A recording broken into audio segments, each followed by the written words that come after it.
fois que nous avons eu l'occasion de revenir.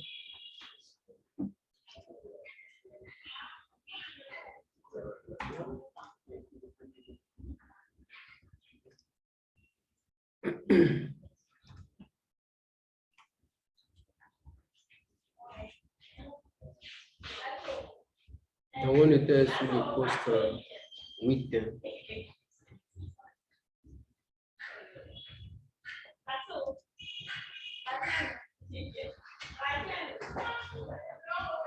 On était sur le poste 8.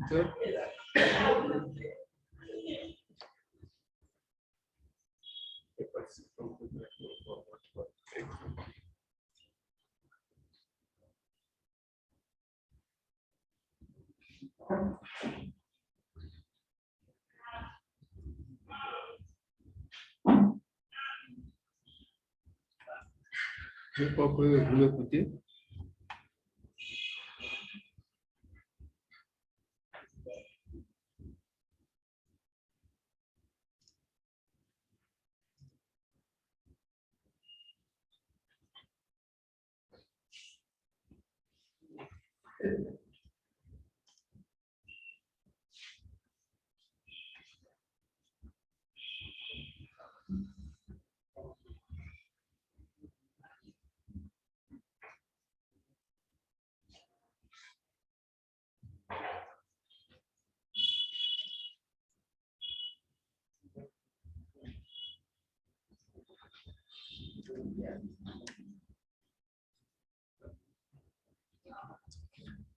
Donc, continuons. Se senti vide. Je ne peux pas être chargé émotionnellement. Pensée négative.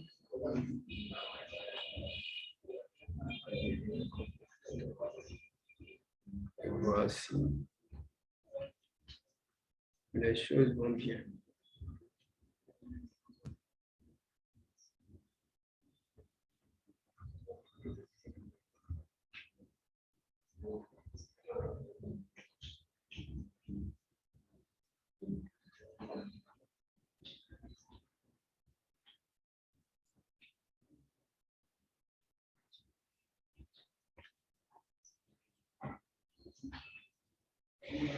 Je ne peux que me voir échouer et je ne peux pas me détendre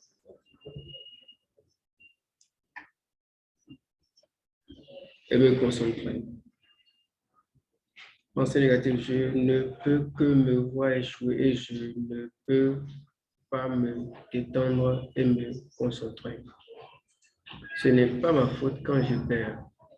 Je transfère le blâme sur d'autres personnes. Manque de confiance, je me sens parfois mal dans ma peau et je crois en ma capacité à réussir et à atteindre mes objectifs. Une fois que vous avez eu l'occasion d'examiner ce message et de prendre des notes dans votre journal, veuillez confirmer que vous avez terminé cette tâche.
Je n'entends rien.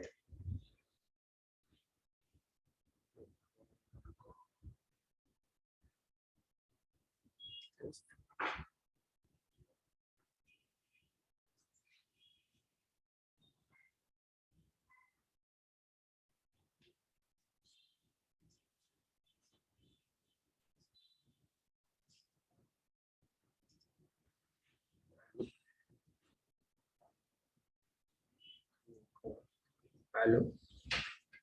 Allô?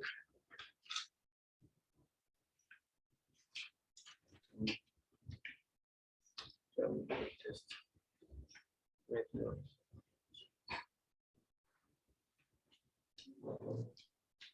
Allô? Oui, Oui, Mike. Je vois la main de Mike levée et je cherche à ce qu'il me dise ce qu'il a, mais ça ne va pas. Romuald, oui. Benoît, bonsoir. bonsoir.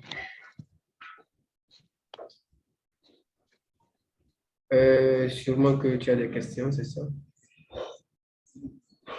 Non, je suis encore en train d'examiner le poste 8 là. Ah, d'accord.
Oui, bon, Mike, on n'entend pas ton son. Hein.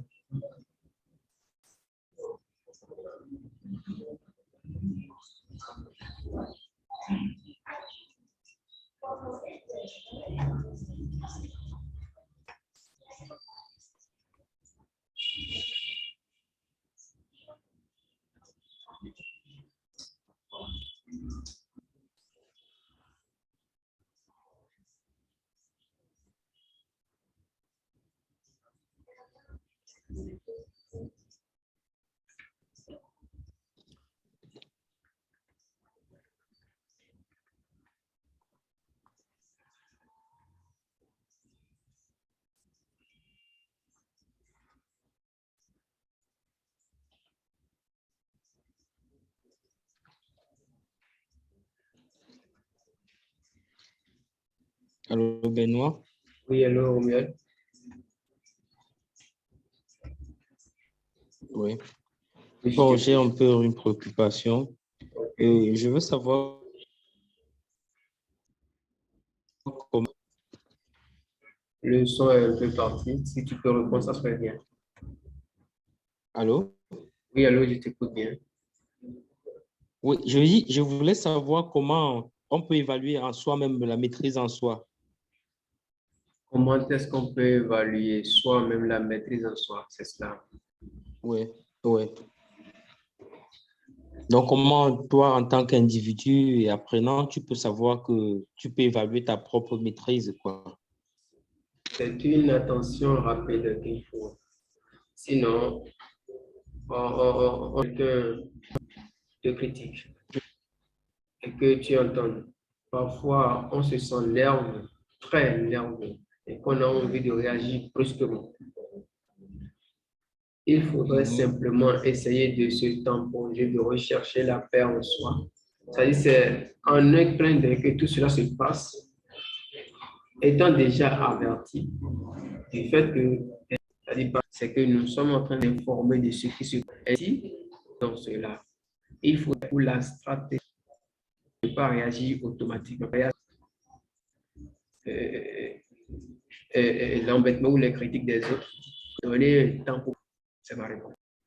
Oui, c'est technique pour travailler, parce qu'on peut à tout moment sortir en fonction de critique ou de l'adversaire nous provoque. Il y a une technique pour travailler la maîtrise de telle manière que si on arrive à ces genres de dérives, on peut se contrôler facilement.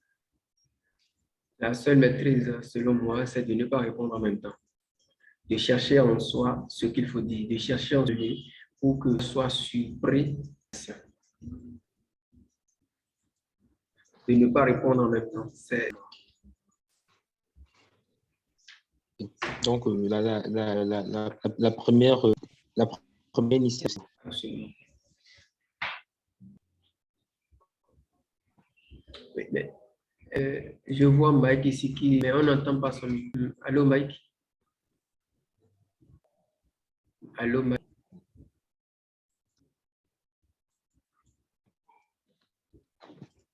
Allô, Mike? Attends, est-ce qu'il est même conscient que son micro ne passe pas? C'est pas sûr. C'est pas du tout sûr. Bonsoir, je ne parviens pas à vous contacter. C'est ce qu'il écrit. On voit un peu ton micro.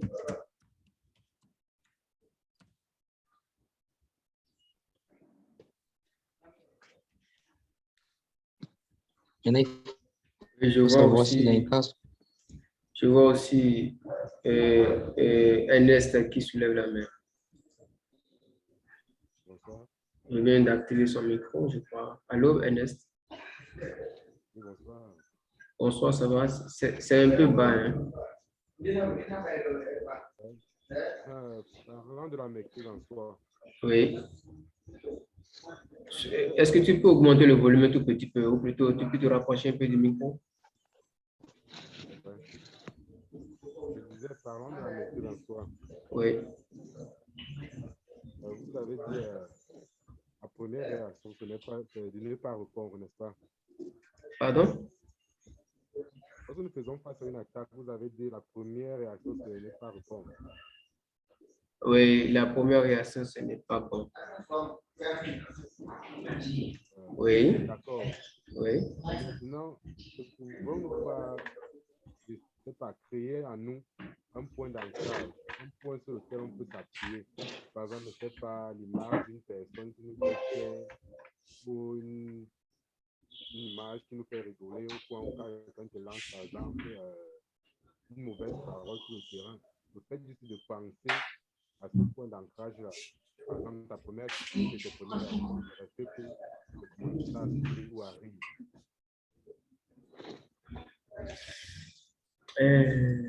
Ernest, je t'informe que je n'ai pas entendu tout ce que tu as dit, mais j'ai juste récupéré quelques mots de ce que tu dis. Quand on entend quelqu'un critiquer, la première réaction est toujours brusque. C'est ce que tu disais. Oui. Bien. Maintenant, selon ma compréhension de tout ce que tu as dit après cela, c'est comment est-ce qu'on peut arriver à se maîtriser correctement, c'est ça? Oui. Oui, donc je disais tout à l'heure à Romial que l'essentiel et l'important, quand vous entendez quelqu'un vous critiquer, ou plutôt toute une popularité vous critique, ou plutôt vos fans, supposons que tu es en train de jouer sur un terrain, il y a assez de publics qui sont venus regarder. Et supposons que tout le public représente tes fans. Et lorsque tu joues mal, ils vont agir autrement. Ils vont commencer par critiquer avec un grand cri. Regardez par exemple tous les autres joueurs qui vous ont précédé, ou plutôt qui nous ont précédés. Quand le public est en train de réagir mal, le joueur essaie simplement d'ignorer. Il sait que c'est de lui qu'on parle, mais il ignore. Il essaie de ne pas réagir. Il essaie de ne pas trop intervenir. Même sa réaction n'est toujours pas visible. c'est simplement, sa réaction est simplement parfois tacite. Il réagit tranquillement après le jeu suivant. C'est-à-dire, le jeu dans lequel il a mal fait, puis le public a commencé par le critiquer mal. Il essaie de s'améliorer automatiquement, il essaie de s'améliorer en même temps et de continuer simplement jusqu'à ce qu'il pose un acte correct et le public revient maintenant en lui-même. Ce qui veut dire quoi? C'est pour cette raison-là que je vous disais de ne pas mener une réaction automatique. Supposons que quelqu'un se lève, il te gifle en même temps. Un de tes fans. Tu devrais essayer de ne pas réagir. Tu devrais faire le bête, observer. Et tourner le dos simplement et de continuer. Cela évitera sûrement le dégât, les embêtements, le pire. Et de là maintenant, de ta peuple, de ta tranquillité, au plus profond de toi, tu vas chercher par quel moyen passer pour pouvoir corriger ce tir-là. Bon, Benoît, Oui, oui, et je reviens un peu sur le même sujet parce que oui, c'est tellement récurrent.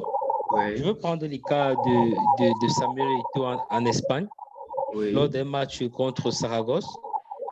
Je pense que les supporters de Saragosse ont commencé à crier sur Samuel Eto'o avec des cris de singe, par exemple. Mhm. Oui, parce que lui, c'est mon modèle, en fait. Bon, voilà. Oui, oui, oui. Il a été débordé.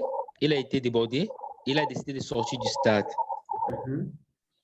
Oui. Vous voyez, il était débordé. Il a décidé de sortir du stade. Oui. Mais maintenant, en principe, ce que je voulais savoir, c'est quel genre de mental il a fait pour encore rester sur le stade et pouvoir jouer le match et terminer le match, en fait. Parce que il y a des situations qui te font sortir carrément du match. Oui. Comme celle-là, il fallait qu'il soit très fort pour entrer dans le match. Il est entré dans le match. Oui. Alors, je suis du même avis que mon frère tout à l'heure. Ça veut dire, il y a des moments où il faut une technique pour pouvoir sortir de ces situations-là. Alors, on voudrait savoir vraiment s'il y a une technique pour pouvoir se contenir et sortir de là sans cassure, quoi. Bien, je ne vais pas cacher, je n'ai pas eu l'occasion de suivre le match dont tu parles. Mais quand tu es en train de passer, c'est comme si je suis en train de vivre à l'instant présent ce qui se passe avec Samuel Eto'o en son temps. Je te dis simplement, Samuel Eto'o a quitté le terrain carrément, n'est-ce pas, c'est ça? Non, il a voulu quitter le terrain parce qu'il était débordé. Oui. Les cris de singe. On a carrément arrêté le match. Oui. Et on a arrêté le match presque 3 fois. Oui. Et après, bon, voilà, il est rentré sur le stade. Il a été motivé par ses coéquipiers. Il est rentré sur le stade. Et il a fait un bon match. Exactement. Bien. Il a fait un très bon match. Bon, L'axe. maintenant, je voulais savoir quelle est la technique qu'on peut utiliser pour avoir un mental aussi pareil. Très bien. Je prends l'exemple au moment où le public est en train d'embêter Samuel Eto'o. D'accord? Il y avait une frustration brusque qui est venue en lui, à Samuel Eto'o bien sûr, et c'est ça qui l'a poussé. N'étant pas capable de pouvoir réagir, de crier haut et fort devant tout le public, il a souhaité simplement quitter. Peut-être l'astuce qu'il est en train d'utiliser là, c'est pas vouloir quitter, mais plutôt c'est d'attirer l'attention de ses coéquipiers vers lui et de montrer plutôt au public que oui, ils sont importants. Leur critique l'a touché, c'est bon, mais dans tous les cas, il est important pour le jeu. Voilà l'action de ses coéquipiers. Ses coéquipiers l'ont empêché de ne pas quitter le jeu parce qu'il est important dans le jeu. Étant important maintenant, il a maintenant cherché à dire, comme ils m'ont embêté, je ne vais plus reprendre la même faute pour qu'ils m'embêtent, pour qu'ils vont continuer à m'embêter, non, mais plutôt, je vais améliorer ma situation. Là, la stratégie que Samuel Eto'o aurait utilisée, est entendu, à utiliser plutôt, c'est quoi? C'est de chercher maintenant à ne plus tomber dans une faute grave jusqu'à ce que le public réagisse. Maintenant, quelle est l'astuce essentielle qu'il a utilisée? Il faut se dire la concentration. La concentration. Qu'est-ce que je dois faire maintenant? Je ne dois pas réagir, mais je dois attirer l'attention. Mais je dois attirer l'attention de mes coéquipiers et l'action d'attirer cette attention-là vont amener sûrement le public à se taire. Comme il voulait quitter, c'est sûr que le public aura un sentiment que le jeu va changer.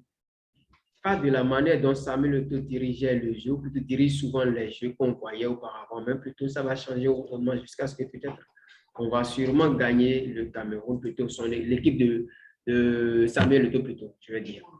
Donc, Barcelone. voilà. Donc, à peu près, c'est la stratégie qu'il a utilisée, c'est plutôt la concentration et la bonne action. La concentration et la bonne action. La concentration, c'est difficile d'apprécier, plutôt de tenir la concentration comme ça. Lorsque nous sommes sous le coup, on a envie de réagir en même temps. L'option, c'est de ne plus réagir en même temps, mais plus de chercher l'astuce possible pour pouvoir gagner l'attention des autres dans ce sens positif. Maintenant, si peut-être Romuald a peut-être un conseil plutôt, une stratégie que lui pense que ça serait bien, il n'a qu'à partager cela avec nous. Bon, quand on discute, il y a des choses qui me viennent en tête. Ouais. Je me dis que, bon, voilà, chaque obstacle qu'on rencontre devait être un défi. Ouais. Et chaque défi qu'on a décidé d'engager, on devrait se donner les moyens de réussir, en fait.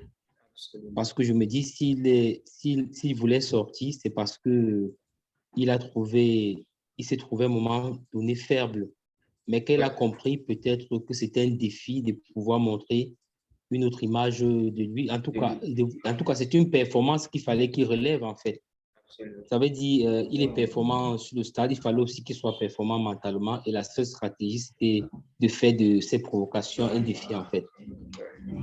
Bon, dans nos discussions, je pense que c'est ce qui en ressort un peu, quoi. Je peux toutefois accorder son astuce au précédent, plutôt, oui, au précédent coach qu'il a eu à avoir dans ces différents clubs et aussi la combinaison de son projet avec le Cameroun personnellement, parce que sûrement sa réaction, c'est de maintenir plutôt ses fans pour que ses fans l'aiment toujours. C'était ça. Mais voilà que ses fans sont en train de l'embêter au contraire. C'est le contraire de ce que lui veut. Ainsi, le moyen qu'il fallait utiliser, c'est d'attirer maintenant l'attention de ses coéquipiers vers lui. Il veut sortir. Ses fans ne peuvent pas venir sur le terrain et dire non, Samuel, tu restes, on t'a juste un peu embêté, reste, non. Eux, ils ne peuvent pas faire ça. Donc, il a eu l'astuce et ses coéquipiers l'ont maintenant aidé à rester. Et dès qu'on lui a dit de rester, on l'a supplié plusieurs fois. Sûrement, au plus profond de lui, il doit rechercher la paix et la stratégie qu'il faut adapter pour pouvoir impacter maintenant et enlever la négativité au cœur de ses fans et de jeter sur ailleurs et de maintenir le cap toujours et tout. Voilà. Je te remercie quand même pour le partage. Okay, merci Benoît. Et je voyais Ernest soulever la main, mais son micro craquait pas possible et nous empêchait même de parler. Ernest? Oui. Ernest est là? Oui, ça. Oui, tu as soulevé la main, on t'écoute maintenant. Parlons du proposition pour pouvoir améliorer la maîtrise en soi. Pardon? Par rapport aux propositions pour pouvoir améliorer la maîtrise en soi. Oui. Je pense, étant donné que l'entraînement mental se fait aussi en dehors du terrain avant un match, n'est-ce pas? Oui, absolument. Je pense qu'on devrait déjà se préparer mentalement à ce que de tels comportements venant, je ne sais pas, des supporters ou de l'adversaire se produisent. Ouais. Donc, nous pouvons, par exemple, nous créer des points d'ancrage. Par exemple, nous faire des images de certaines personnes sur lesquelles on peut s'appuyer. Ouais. Cette personne-là qui peuvent canaliser des réactions lors d'un moment certain, lors de certaines mésaventures de nos coéquipiers, de nos adversaires du public. Par exemple, lors d'un événement, lors d'un match, l'adversaire te lance une mauvaise parole. Ouais. Tu peux par exemple t'appuyer sur une image que vos amis souvent au vestiaire. Et puis, ta première réaction sur le terrain va être de rester tranquille. Comment ça arrive. Parce que moi, là, je me dis, la réaction en souriant ou en riant va plutôt frustrer l'adversaire. L'adversaire va se poser des questions, mais il est fou, quoi. Je lui lance une pique pareille, et lui, tout ce qu'il trouve, ça arrive. Alors que lui, il ne sait pas ce qui se passe, c'est pas dans ta tête. Parce que je t'ai peut-être créé des images avec des personnes qui te font sourire. Lorsque lui t'a lancé cette parole-là, quand tu as pensé à cette personne et tu as commencé à juste pour garder le calme. Je ne sais pas si vous me comprenez un peu. Ouais. Oui, je comprends. Parfaitement. Parfaitement. Donc, il faut déjà accepter les obstacles avant d'entrer au stade. Oui. Okay. Je peux confirmer que c'est l'objectif réel de ce programme, amener chacun de nous à comprendre qu'il y a de nos défis existent, c'est-à-dire de nos objectifs. Pour atteindre les objectifs, il y a toujours des défis qu'il faut relever. Il y a toujours des challenges, il y a toujours des obstacles qu'il faut supprimer, briser avant de pouvoir atteindre les objectifs. Aller au succès de nos rêves, cela n'empêchera pas de voir des embuscades sur la voie. C'est sûr. Les critiques seules les critiques nous amènent déjà à dire non, je ne veux plus continuer. Mais si nous arrivions simplement à surmonter les critiques, c'est sûr que nous pouvons surmonter plus de choses encore et encore. Merci Ernest. Je veux laisser le micro plutôt à Mike, si c'est possible, s'il a maintenant le son ou pas. Oui, allô Mike. Oui, allô Mike. Bonsoir tout le monde là-bas. Bonsoir, enfin. Vous allez m'excuser pour mon retard et pour... Non, l'excuse est déjà faite. Et pour les problèmes de manipulation du téléphone, vous savez que ça a toujours des petites surprises qui nous posent. Je crois que 3 sur 2 des dieux de la technologie sont maintenant avec toi. D'accord, merci. Je suis vraiment encore enchanté une fois de plus pour cette vidéoconférence que tu as tenue et programmée ce soir pour que nous puissions encore participer pour voir comment nos joueurs, nos coachs évoluent. Ouais.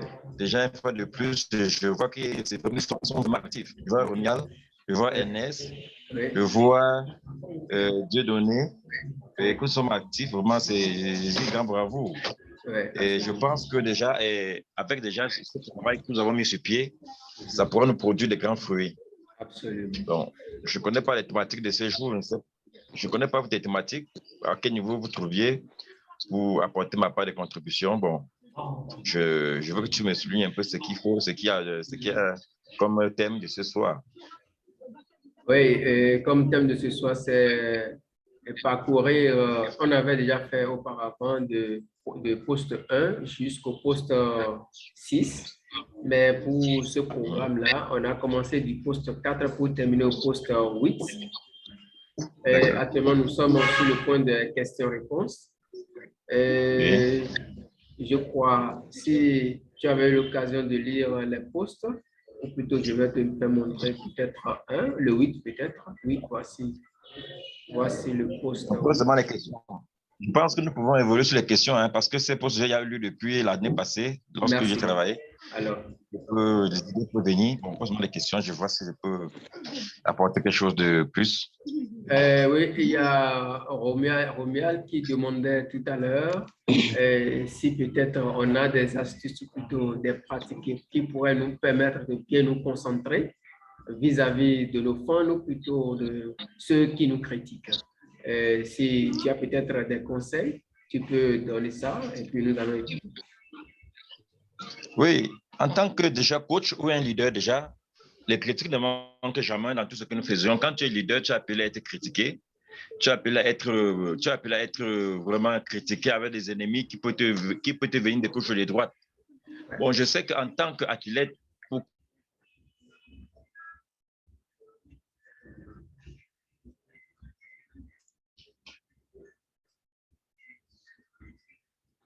coach, tu sais,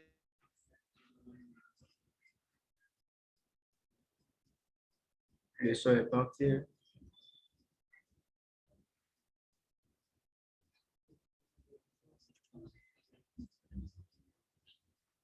atteindre dans la vie, qu'en soit les obstacles, c'est quoi?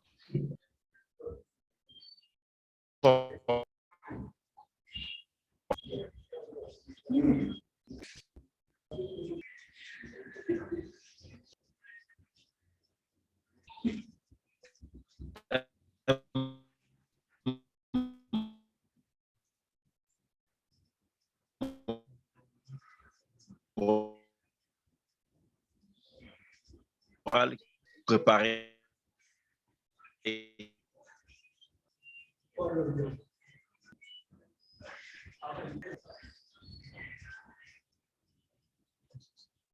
Le but de ce que tu as.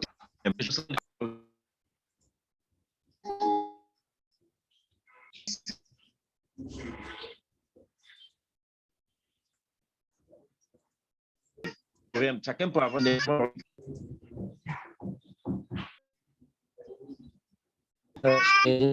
et je suis satisfait.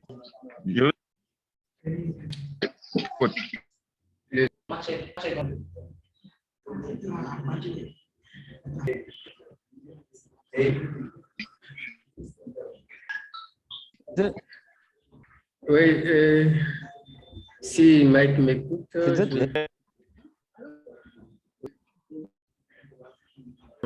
exactement 4 minutes. Un récapitulatif rapide.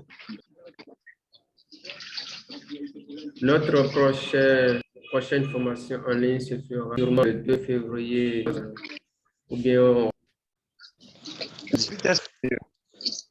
à 18h, c'est mieux, c'est mieux tôt. C'est trop tôt. Okay. Donc le 2. Bon, voilà, j'avais encore deux préoccupations là.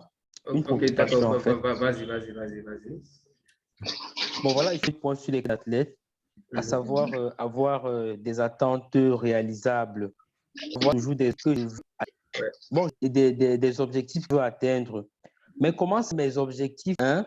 Que mes il est très important de faire un programme. Sûrement, lorsque tu dis j'ai un objectif, c'est sûr que tu as déjà établi un de plan à franchir. On ne peut pas dire, supposons que j'ai pensé organiser cette conférence de formation. Oui, je programme cela d'abord, c'est au niveau de Zoom. Maintenant, me crée un lien et je choisis maintenant ce lien. Et c'est maintenant à moi-même d'écrire les informations possibles, l'un et l'autre. C'est vrai que maintenant c'est à moi d'écrire certaines informations et cela me de renvoyer ça. Voilà. À titre d'organisation de la conférence, c'était un plan préétabli par moi-même et j'ai mis. Lorsque tu t'es fixé, réaliser tout ce qui est possible.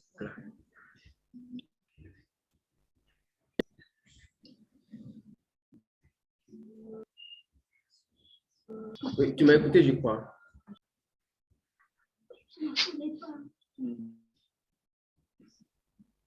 J'ai écouté. Il y a une autre question que tu disais. Voilà, je dis, c'est deux qualités qui ressort une question pertinente. L'aide à avoir des attentes réalisables. Ouais. Oui. Et maintenant, on dit toujours avoir toujours un objectif que je veux atteindre. Si je suis athlète, automatiquement, j'ai un objectif. Comment savoir que sont réalisables? De Ernest, qui est toujours en train de s'entraîner, de temps en temps, il partage les vidéos. Tel que Ernest était. Moi, Ernest veut qu'un club, ou plutôt une équipe de l'extérieur, que le baseball avance l'étape de la liste d'un professionnel avec ce sport-là, c'est toujours partager des vidéos. À l'étape de professionnel, de revenir à partir de son activité. C'est pour cela que Ernest essaye chaque jour de faire partager une vidéo. Chaque fois qu'il fait des entraînements, il partage ça chaque fois sur Internet et il fait savoir cela. C'est très important.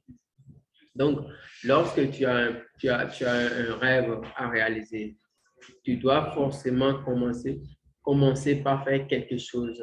C'est-à-dire, la plus petite chose qu'il faut faire, que tu sois capable de faire, fais-le avant que la plus grande chose n'arrive. Lorsque la plus grande chose viendra, tu vas chercher ceux qui vont pouvoir t'aider.